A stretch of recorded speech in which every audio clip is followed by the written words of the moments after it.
cerrado. Ay. En caso cerrado, problema arreglado. He dicho. Doctor Apolo, el que las hace se las imagina. Yo trabajo todos los días por él, por mi familia, para garantizar nuestro... Doctor Apolo, mi esposa y yo vivimos 10 años felices y luego la conocí. Yo no soy un santo cachón, exijo el divorcio. El político científico Benjamin Franklin dijo: en esta vida no hay nada cierto salvo la muerte y los impuestos. Buenas noches, un cordial saludo, bienvenidos a Caso Cerrado. Vamos con nuestro primer caso. Señor director, que pasen los litigantes. Luis, tú eres el demandante. Cuéntanos quién es Jennifer, qué relación tienes con ella y qué exiges para resolver este caso. Doctor Apolo, Jennifer es mi esposa y desde hace 3 semanas ella no me atiende bien. No hay comida preparada, no hay ropa limpia, no pasa tiempo en la casa. Doctor Apolo, es mentira. Por favor, déjame hablar. Usted sabe que uno como hombre tiene sus necesidades. Yo creo que ella lo que tiene es un amante y yo para solucionar este problema lo que quiero es el divorcio. Doctor Apolo, mire, yo tengo un negocio hace 3 años, tengo una tienda y por eso he comenzado a investigar porque hay algunas obligaciones nuevas que han comenzado que yo no tengo conocimiento. Pero eso lo puedes hacer por internet. Por ejemplo, el monotributo, yo no sé qué es eso y yo tengo que averiguar porque mi negocio va creciendo. Él solamente vive en las noches, tampoco sale y no anda en la casa. Yo vivo dedicándome a mi negocio. Pero si eso lo puedes hacer por ayúdame internet. entonces. Bueno, por favor. Jennifer, ¿y eso del monotributo qué es? ¿Es un impuesto? ¿Qué impuesto, doctora? Ese es el amante. Yo siempre escucho que ella se la pasa hablando con su amiga Mayra, que el mono. Ese es un albañil que vive a la vuelta de la casa. ¿Qué es lo que tú tienes con el mono? Dime. A ver, doctora, no es que sea un nuevo impuesto, sino es la implementación, una nueva forma de cumplirle al Estado mis obligaciones tributarias del orden nacional en relación a la renta e IVA.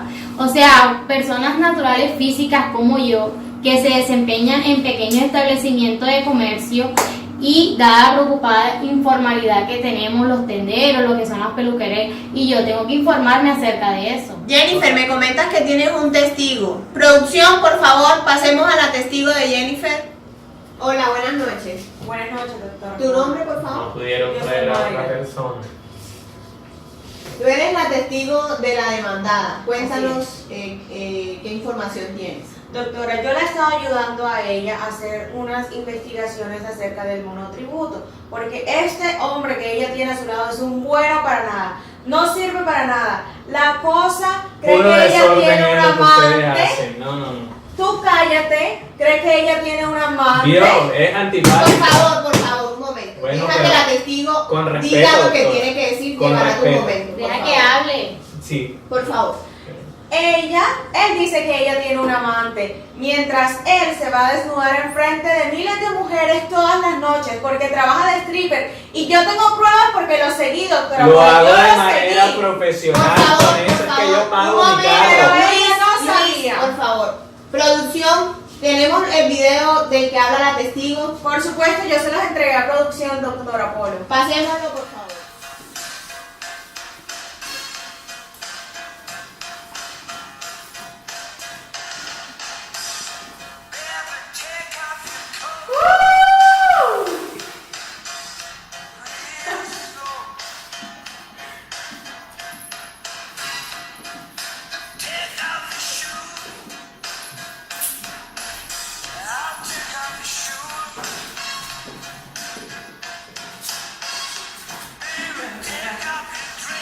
Doctor Apolo, ese es mi trabajo, yo lo hago de manera profesional, con eso es que yo pago mes a mes la cuota del carro, de la casa, los servicios, pero yo lo que quiero es que no se desvíe el tema y me terminen de explicar por qué se llama monotributo, porque en realidad no me han explicado nada.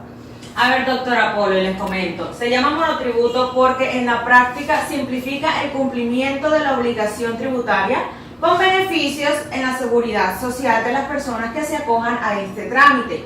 Lo que se busca es la formalización de pequeños empresarios para así, nuevamente, simplificar el trámite, otorgar beneficios a la seguridad social, mejorar el control por parte de la administración tributaria. Por eso es que Jennifer necesita hacer investigaciones para que ella pueda optimizar el tiempo y así poderle dedicar más tiempo a su marido. Dejemos la polémica. Nosotros hemos traído a un especialista en el tema que nos va a ampliar más la información. Tenemos en estudio a la doctora Yolanda Payares, que es especialista en legislación tributaria. Adelante, doctora Payares. Buenas noches, doctora Polo. Bueno, creo que ha quedado claro ya el concepto de monotributo, pero es importante que Jennifer, si se quiere obtener los beneficios que le va a generar este sistema, sepa las características. Primero que todo, el monotributo es un sistema que es opcional. Además de esto, tienes que tener en cuenta que el pago que vas a efectuar tiene dos componentes. El primero es el impuesto de carácter nacional y el segundo es un aporte de al servicio social complementario de beneficios económicos periódicos o un aporte al sistema general de riesgos laborales. Además de esto, otra característica es que la liquidación y valor a pagar solamente tiene en cuenta los ingresos brutos ordinarios, extraordinarios, anuales, sin proceso previo de depuración de sus ingresos. Es importante que lo tengas en cuenta. El monotributo además es un impuesto que es directo, es decir, tú personalmente debes acercarte ante la misma administración tributaria. Y como última característica, Jennifer, ten en cuenta que es un impuesto que es periódico, se declara y paga anualmente, facilitando su cumplimiento en formularios simplificados y cancelando en los bancos en los plazos que te establece la ley. Bueno, pero ¿y ella por qué tiene que pagar eso? Bueno, ahora bien y yo te explico.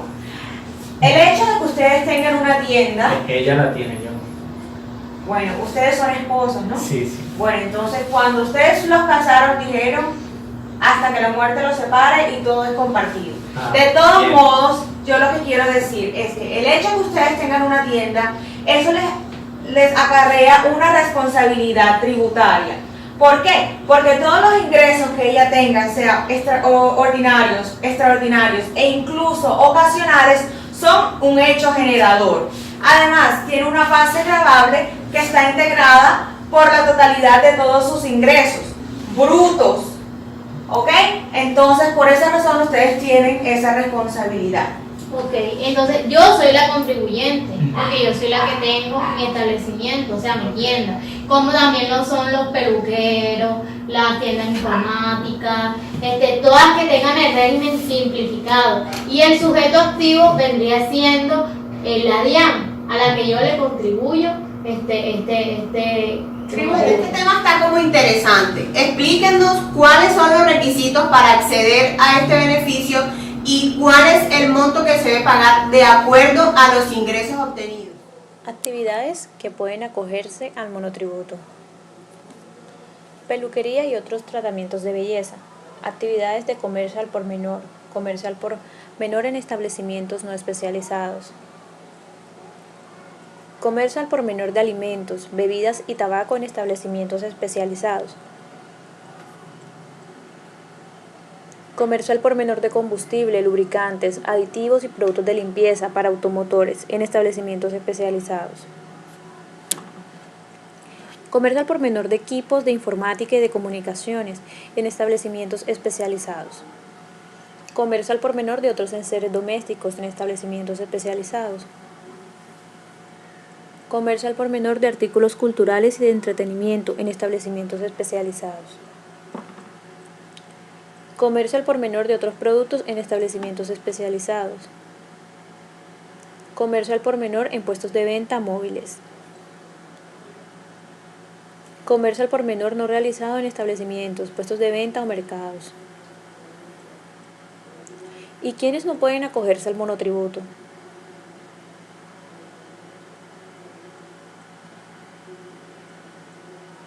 Las personas jurídicas. Las personas naturales que del total de sus ingresos, más del 5% de los mismos provengan de rentas de capital. Las personas naturales que obtengan rentas de trabajo, es decir, salarios, comisiones, prestaciones sociales, honorarios.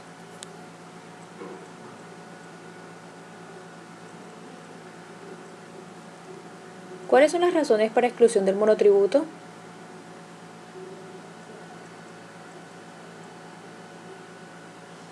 Por razones de control, cuando dentro de los programas de fiscalización la Administración Tributaria establezca que el contribuyente no cumple con los requisitos para pertenecer al monotributo, procederá a excluirlo del régimen mediante resolución independiente en la cual se reclasificará al contribuyente en el régimen tributario que corresponda.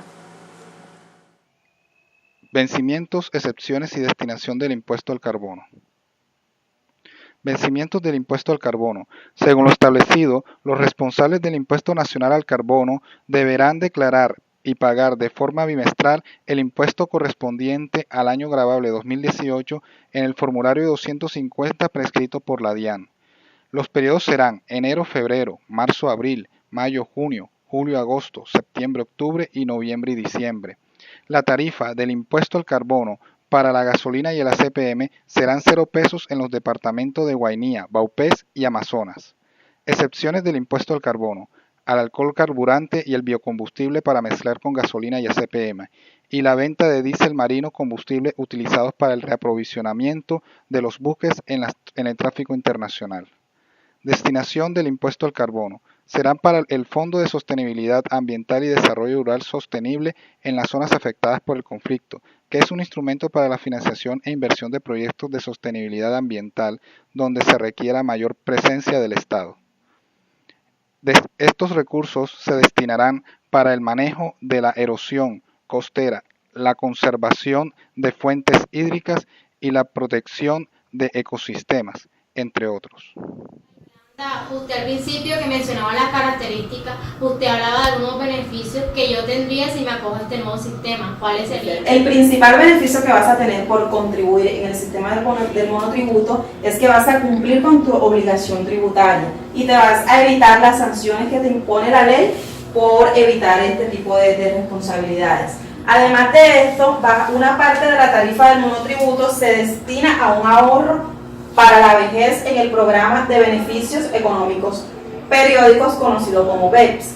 Además, un acceso a un seguro por muerte, auxilio funerario, cobertura para enfermedad grave, desmembración e incapacidad.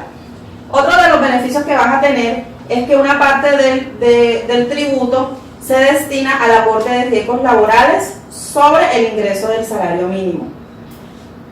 Te permite el uso del datáfono sin retención en la fuente y tienes oportunidades de afiliarte a una caja de compensación. El formulario que se utiliza para declarar el monotributo es el 250, el cual tiene la siguiente estructura.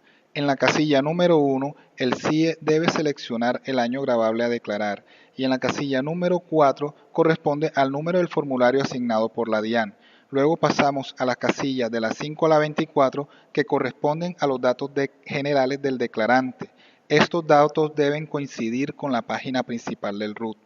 La casilla 25 y 26 son utilizadas únicamente para corregir una declaración anterior.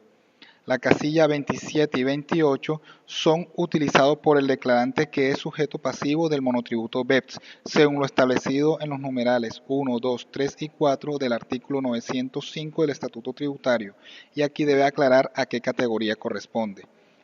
En las casillas 29 y 30 corresponde a los monotributistas que cumplen con los requisitos de los numerales 1, 2 y 4 del artículo 905 del Estatuto Tributario y que hayan efectuado cotizaciones en el Sistema General de Pensiones y en el régimen contributivo o de salud por lo menos durante 8 meses continuos o discontinuos del año gravable anterior y que no estén en el listado de previstos en el artículo 906 del Estatuto Tributario.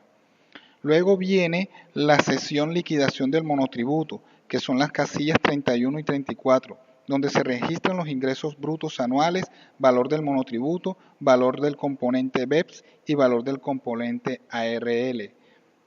Luego pasamos a la sesión de liquidación privada correspondiente al impuesto, donde se registran los siguientes datos.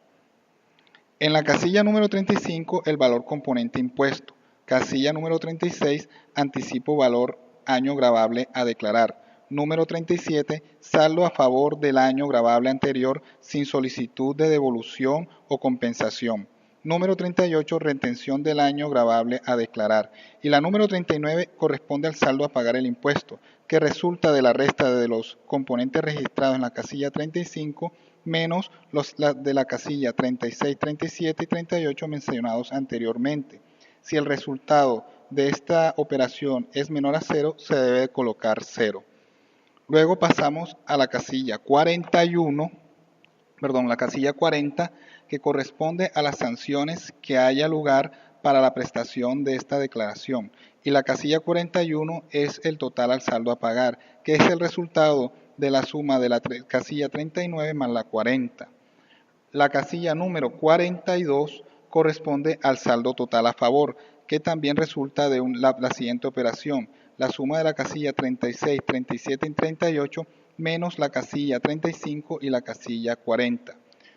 Se debe aclarar que únicamente en el formulario debe estar registrado ya sea la casilla total saldo a pagar o total saldo a favor.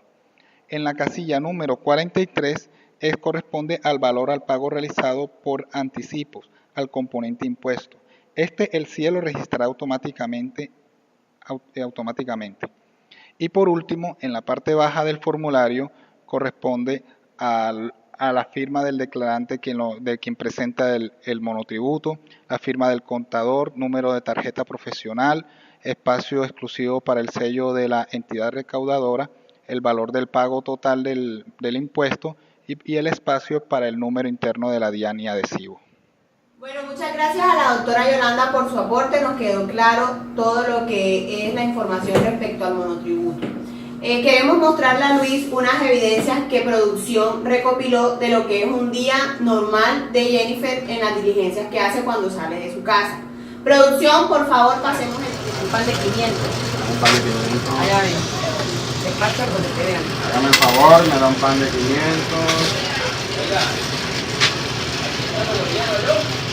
Me da un bombón. ¡Oh! 300.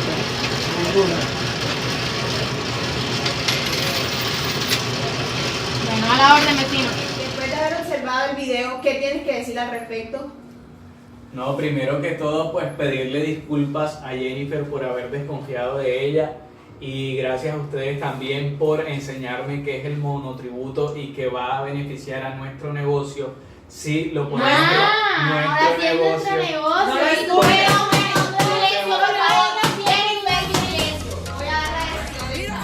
Tienes las suficientes pruebas para darte cuenta que todo fue un malentendido y ya puedes aclarar tus dudas. Así que demanda denegada. He dicho.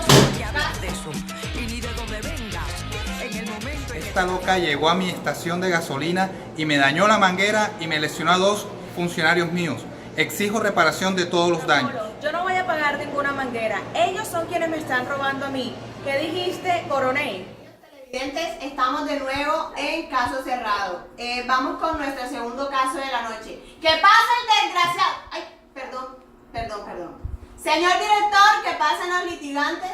Señor Ricardo Prada, buenas noches, bienvenido a nuestro programa. Cuéntenos a quién está demandando y qué exige para resolver este caso. Doctora Polo, resulta que hace 2 días esta señorita llegó a la estación de gasolina del cual soy yo propietario y me hizo un daño, me dañó la manguera de distribución de la gasolina y me lesionó a 2 de mis funcionarios. Y lo volvería a hacer. Actualmente tengo que pagar 2 incapacidades y me toca volver a contratar. Muy merecidos. Señora, por favor, no me deja hablar. Un momento, ya tendrá su tiempo para hablar. Continúe, señor. Ella llegó, lo hizo porque cree que le estoy robando. Cree que porque pagó un poco más cara la gasolina, me está diciendo que yo le estoy cobrando de más. Pero es que sí me están robando. Por favor, un momento, vamos por partes. Ya tendrá su momento, por favor. Está bien, doctora, disculpe. Entonces, yo le quise explicar en ese momento, mire señorita, si quiere le muestro la factura, todo lo que lo que les tengo que cobrar. Y ella enseguida se puso histérica y me insultó y después cogió a mis 2 funcionarios, con lo que pudo le dio, con los tacones. ¡Caramba! No, imagínense. Y después cogió la manguera y yo no sé, me la dañó. Lo volvería a hacer, doctora, porque ellos a mí me están robando. ¿Cómo es posible que yo llegue a tanquear mi carro y pido gasolina y ellos me van a cobrar, no sé, 3.000, 4.000 pesos más que me estaban cobrando y yo le pregunto al señor muy amablemente, yo le pregunté primero muy amablemente que por qué me estaba cobrando. Por favor, ya yo le di su espacio para hablar. Y Deje que ellos la señora no tenían ningún tipo de Ella no llegó amable. información y me dice, No, señor. yo creo que eso es un impuesto. No. ¿Qué impuesto? Yo me conozco todos los impuestos Por que favor, ustedes a mí no me van a robar. calma, nos llamo a seguridad. Ellos no saben quién soy yo, doctora. A mí no me van a robar. Ok, señor Prada, ya escuchamos a la señora Mayra dar sus motivos, entonces por favor explíquenos un poco más cuál es ese impuesto al que ella se refiere. Bueno, doctora Polo, en la pasada reforma tributaria, el gobierno creó un impuesto verde.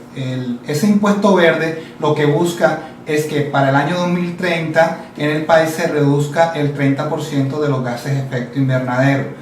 Bueno, no me sé muy bien la normativa, pero ese impuesto también hay que aplicarlo en la gasolina que todos los usuarios pagan a través de la bomba de servicios que yo tengo. Eso es lo que yo gentil y de manera civilizada estaba tratando de explicar a la señorita, pero enseguida se le subió la rabia y me lesionó a los dos funcionarios. Pero doctora, pero ¿por qué no lo paga él? ¿Por qué tengo que pagarlo yo si él es el que está vendiéndome la gasolina? Yo no entiendo. Bueno. Eso suena muy bonito en palabras, pero necesitamos todos tener claro el tema. Entonces nosotros nos pusimos en la tarea de buscar a un experto en el tema para que nos explique y nos quede claro qué es ese impuesto que el señor Ricardo en su estación está cobrando y para que a usted, señora Mayra, también le quede claro. Entonces vamos a llamar a nuestro invitado para que nos explique claramente cuál es ese impuesto. Por favor, que pase la señora Diane. Buenas noches, señora Diane. Buenas, doctora Polo, gracias. Bienvenida a nuestro programa. Con mucho gusto. Bueno, señora Diane, la hemos invitado a nuestro programa porque necesitamos que nos ayude a despejar unas dudas que tenemos acá al respecto. Le presento aquí a nuestros invitados. Él es el señor Ricardo Prada, que está demandando a la señorita Mayra porque ella le armó un escándalo. Porque ellos me están robando. Por favor, un momento. Según el señor, él tiene una estación de gasolina y ella es cliente de él. Ella estaba tanqueando allá en su estación y ella dice que el señor le está cobrando un impuesto que no le debe cobrar porque eso hace que el valor de la gasolina aumente. Entonces la hemos traído a usted, que es la experta, para que nos explique y le despeje la duda a la señora Mayra sobre qué es el impuesto que el señor Ricardo está cobrando en su estación. Ok. Bueno, doctora, vamos a buscar el impuesto. Ayúdenme aquí, por favor, colabóreme. Caramba. Vamos a buscar en mi listado. ¿Será el IVA? ¿Industria y comercio? No. ¿Hipoconsumo? Pero espérate, no me lo vayas a mencionar todos. Vamos a buscar puntualmente el que es. Ah, impuesto al carbono. Es que ese es un impuesto nuevo. Entonces ya les voy a dar la explicación de este impuesto nuevo. Es que usted es la que nos roba a nosotros la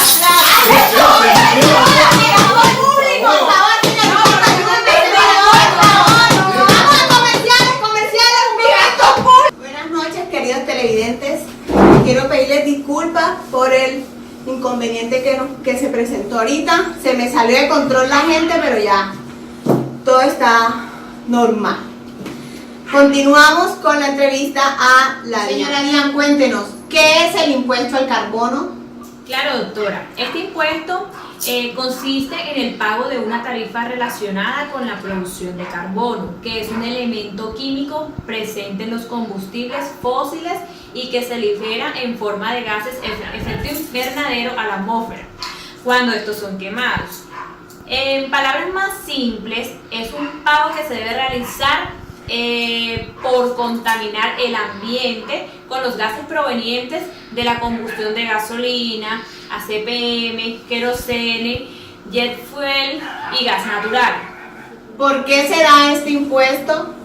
Este impuesto responde a la necesidad del país de contar con instrumentos económicos para lograr el cumplimiento de las metas de reducción de la cantidad de gases de efecto invernadero que genera el país.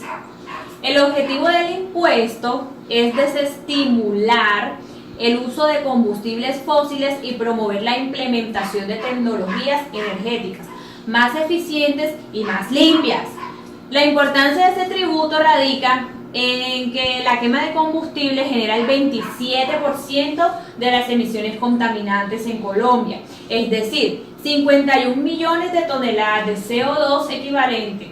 Por tanto, si el impuesto logra su objetivo, esta proporción tenderá a reducirse en los próximos años. ¿Desde cuándo y cómo se debe pagar este impuesto? Ok, doctora. El impuesto nacional al carbono se debe pagar desde el 1 de enero del 2017. Pero para este año, el impuesto nacional al carbono tiene un valor de 15.764 pesos por cada tonelada de CO2 generada por la quema de estos combustibles, según los factores de emisión de CO2 que cada uno de estos tiene.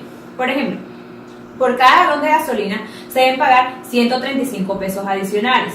De queroseno y de jet fuel 149, de ACPM 152 y de fuel oil 177. El gas natural también está grabado, pero solo para su uso en la industria de la refinación de hidrocarburos y la petroquímica. Y el precio adicional por metro cúbico es de 29 pesos. Estas tarifas se ajustarán cada año de acuerdo con la inflación del año anterior. Para este caso, que para eso me llamó la doctora Polo, preste mucha atención, señora Mayra, usted especialmente. Todos los usuarios de combustibles líquidos deben pagar el tributo. Los distribuidores, es decir, las empresas que le compran a Ecopetrol, por ejemplo, el combustible, le deben pagar a esta compañía el impuesto. Y esta, a su vez, debe transferirla a nosotros, o sea, a mí, señora Diana. Los demás ciudadanos, es decir, usted, por ejemplo, que le compran los hidrocarburos a los distribuidores, lo pagan como un valor adicional en el precio. Es decir, que desde el 1 de enero los consumidores están pagando 135 pesos adicionales por cada galón de gasolina, así como dije anteriormente. Este aumento solo se hace una vez por año. Muchas gracias, señora Diana, por su intervención, nos ha quedado claro el tema. Tenemos ahora en línea a un especialista que nos va a explicar qué procedimiento se debe llevar a cabo para que aplique a la no causación del impuesto nacional del impuesto al carbono. Buenas noches, doctora Polo. Les vengo a explicar cómo se aplica la no causación del impuesto al carbono. Antes menciono el artículo 221 de la ley 1819, parágrafo 3, que dice lo siguiente: el impuesto no se causará a los sujetos pasivos que certifiquen ser carbono neutro, de acuerdo con la reglamentación expedida en el Ministerio de Ambiente y Desarrollo Sostenible. Esto quiere decir que el impuesto de carbono, el impuesto al carbono, no aplicará a aquellas empresas que se han certificado como carbono neutro. Para ello tienen que cumplir con el siguiente procedimiento que aparece en el artículo 1.5.5.3 del decreto 926 de julio del 2017. Voy a leerlo para que lo tengamos más claro cuál es el procedimiento. Para hacer efectiva la no causación del impuesto al carbono, el sujeto pasivo que puede certificar ser carbono neutro deberá presentar previamente a la fecha de causación al productor o importador responsable del impuesto nacional al carbono la solicitud de la no causación del mismo, indicando la cantidad de combustible neutralizado por metros cúbicos o galones y su equivalencia en toneladas en dióxido de carbono. Esta solicitud deberá estar acompañada con la declaración de verificación y el soporte de cancelación voluntaria de la reducción de emisiones y remociones de gas efecto invernadero canceladas a su favor. La declaración de verificación y los soportes de cancelación voluntaria demuestran la neutralización de las emisiones asociadas al uso del combustible sobre el cual no se causará el impuesto al carbono. Para efectos del tratamiento tributario de que trata este artículo, el sujeto pasivo del impuesto nacional al carbono deberá obtener la declaración de verificación y soporte de cancelación voluntaria por medio de los consumidores o usuario final o del titular de una iniciativa de mitigación de gas efecto invernadero. La cantidad de combustible sobre el cual se hace efectiva la no causación del impuesto nacional al carbono no podrá ser mayor a la cantidad de combustible asociada al hecho generador. También cabe mencionar que en el artículo 1.5.5.7 de este mismo decreto menciona que aquellas empresas que, muy a pesar de que esta ley entró en vigencia en julio del 2017, pero tenían ya certificado de carbono neutro en enero y julio de ese mismo año, también, y ya se les hizo la deducción del impuesto, se les tendrá que devolver el dinero cancelado. Este es el formulario número 435 para la declaración del Impuesto Nacional al Carbono. Vamos a encontrar en la primera parte casillas correspondientes al año en que se debe declarar, luego el periodo. Se debe utilizar un formulario por cada periodo bimestral y registrar el código al cual corresponde la declaración. Es decir, por ejemplo, enero y febrero corresponde el código 01. Este es el código que debe ir acá. Luego encontraremos el número de formulario que corresponde al número único asignado por la DIAN a cada uno de los formularios. Vamos a encontrar una parte del formulario llamado sección datos del declarante. En esta parte encontraremos lo que se debe llenar correspondiente al NIT, al dígito de verificación, el primer apellido, nombres completos, razón social y el código de dirección seccional, que es el domicilio principal de la actividad o negocio, como aparece en la casilla 12 del RUT. Para la sección de grabados vamos a encontrar ya lo que es la cantidad de combustibles fósiles, ya sea en metros cúbicos o galones. ¿Qué debe ir acá? Podemos ver que en esta casilla de grabados tiene dos columnas que corresponden una a la venta o retiro y otra a la importación. Es decir, que por ejemplo, para el caso del gas natural o de la gasolina, va a poner la cantidad en esta columna de la cantidad de producción nacional vendidos en el territorio durante el periodo que se está declarando. Asimismo, por ejemplo, en el caso de que no sea una venta o producción nacional, sino que fue importado durante el periodo que se está declarando, debe ir en esta casilla. Ya como les dije anteriormente, se deben poner son las cantidades en metros cúbicos o galones dependiendo del producto. Vamos a encontrar en ese lado una columna llamada impuesto. En esta columna llamada impuesto se debe realizar antes una operación, que es decir, por ejemplo, para digamos la casilla 26 que está en la columna de venta o retiro, hay una cantidad, en el caso de por ejemplo gas natural, y en importación hay otra cantidad. Estas dos casillas se deben sumar y luego multiplicar por la tarifa de unidad fijada. Estas que vemos acá son las tarifas por unidad, ya sea de gas, de gasolina, querosene. Las vamos a encontrar la tarifa por unidad.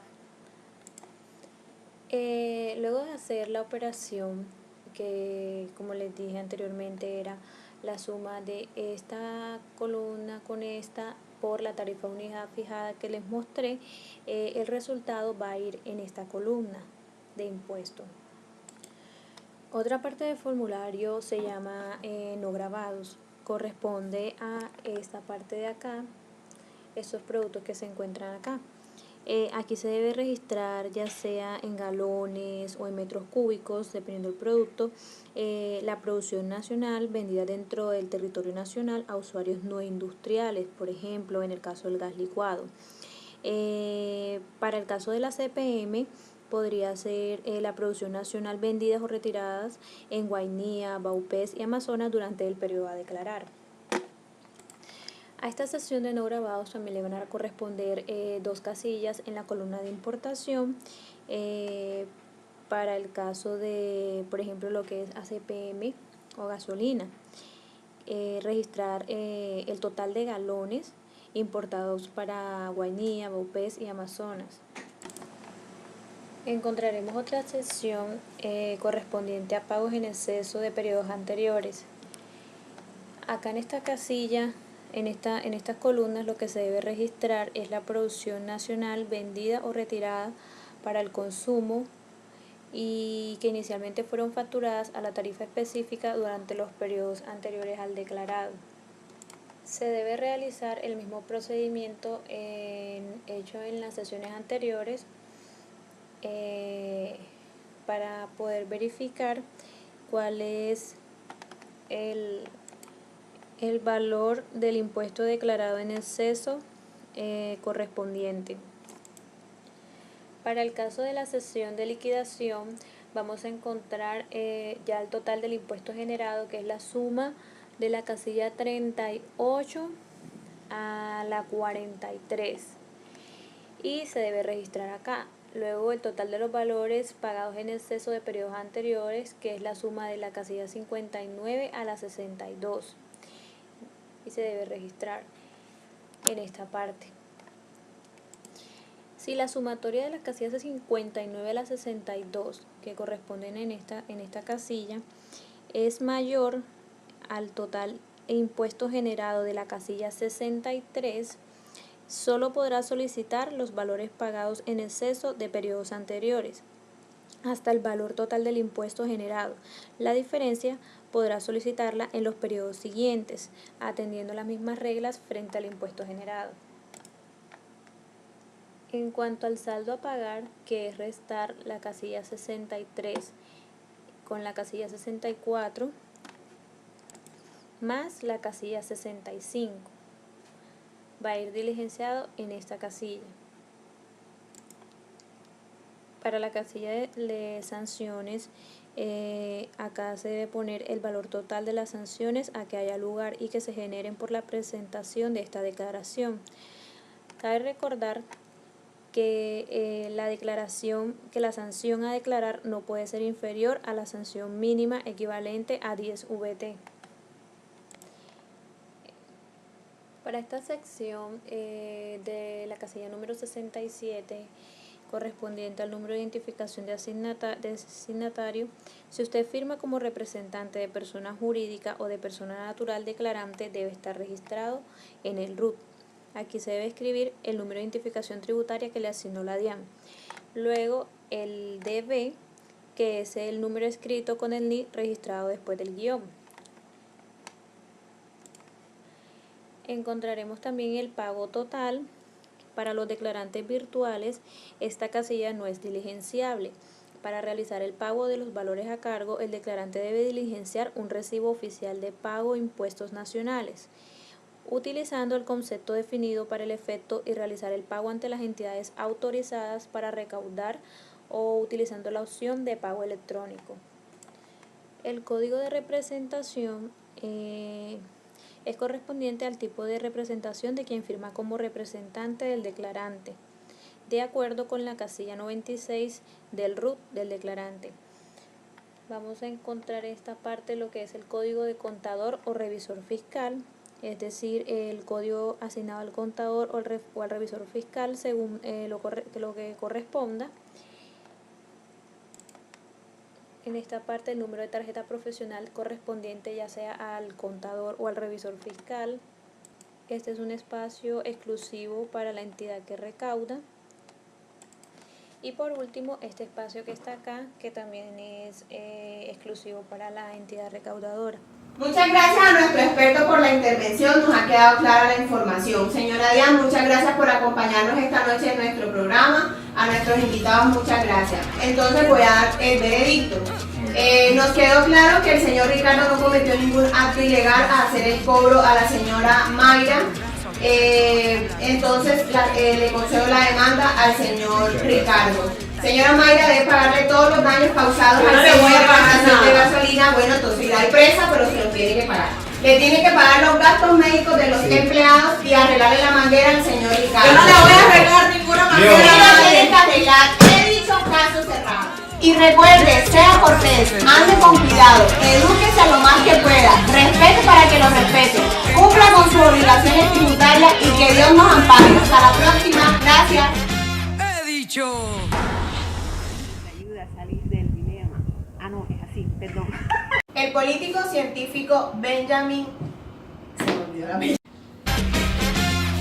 dicho. Perdón, otra vez. Realmente pues pedirle perdón a Jennifer por desconfiar de ella. Pero ven acá,